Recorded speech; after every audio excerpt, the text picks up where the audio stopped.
Центральная Азия, будучи на перекрестке Европы и Восточной Азии, имеет огромный потенциал в торговой, логистической и транспортной сферах.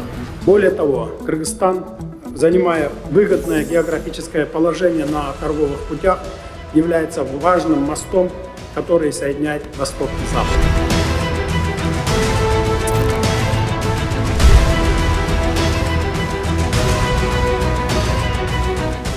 Кыргызстан Борбор Азия өлкөлөрүнүн интеграциясынын ырааттуу жана ар тараптуу бекемдөөнү жактайт. Коопсуздук тармагында биз терроризмге, экстремизмге жана трансулуттук уюшкан кылмыштуулукка каршы күрөштө күч аракеттерибизди бириктирүү максаттарында бекем турабыз.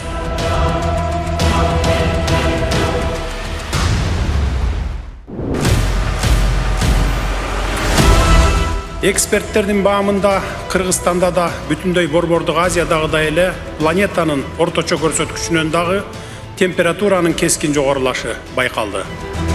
Бул экономиканын негизги тармактарына, биринчи кезекте энергетика жана айыл чарбасына дагы терс таасирин тийгизди.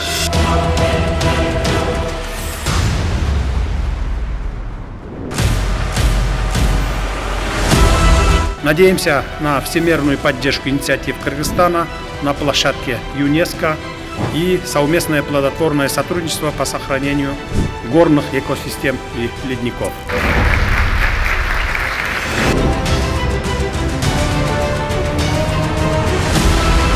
Палестиналыктардын таламдарына жана колдоолоруна, каалоолоруна жооп берген бирден бир туура чечим Коопсуздук кеңешинин жана Бириккен Улуттар уюмунун башкы ассамблеясынын тиешелүү резолюциялары аткарылышы керек.